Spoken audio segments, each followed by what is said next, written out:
Martin Van Buren is going to run for re-election in 1840, and the Whigs are going to be smart this time. They're going to basically say that, you know what, we cannot defeat Jackson. So rather than defeat Jackson, on a personal level, let's try to at least try to emulate Jackson, have our own Whiggish Jackson. So let's describe Andrew Jackson. Well, he's a military hero. He does have political experience. Rags to riches story. It seems to me to be a common man. So we need to find a Whig that matches this description, and William Henry Harrison certainly does, or at least part of it. He's a military hero during the War of 1812. He's the first governor of the Indiana Territory, as representative and senator from Ohio. So he has a lot of experience.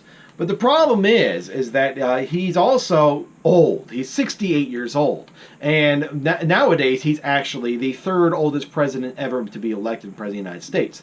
The oldest, actually, is Donald Trump.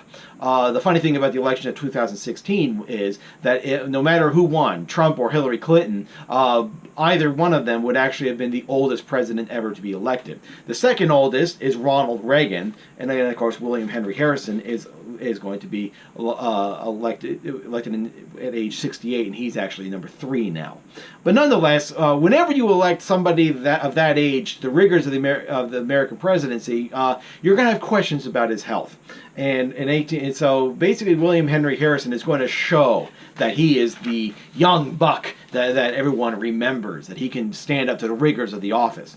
What does he do? Well, he's going to proceed to give a two-hour-long inaugural address during a cold and windy day. And the problem is that he does so without a jacket. He doesn't listen to his mother's advice when he was leaving for leaving for school from his home.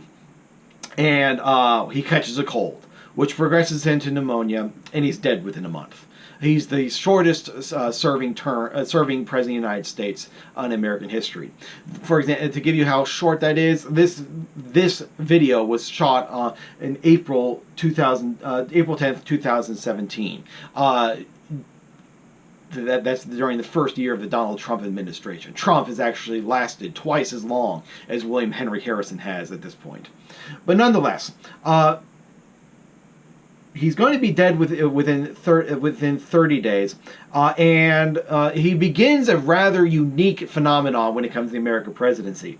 And basically, it's called Tecumseh's curse. The result of the curse that Tecumseh made, and Tecumseh was the Indian leader that Harrison actually defeats in the War of 1812, and he proclaims that the President of the United States will die every 20 years. So let's look at the list.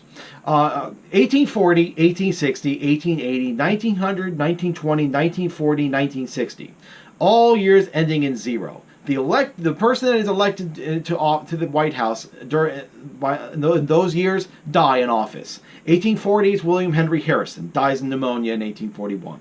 Abraham Lincoln, 1860, dies as assassination in 1865. 1880 is James Garfield, he's assassinated in 1881. 1900 is William McKinley, assassinated in 1901. 1920, Warren G. Harding, dies in 1923. 1940, FDR, dies of a cerebral hemorrhage in 1945. And finally, John F. Kennedy dies in 1963 when he's assassinated. The person that breaks the curse is Ronald Reagan, but as you know, he's almost assassinated early in his presidency in 1981, but nonetheless survives it.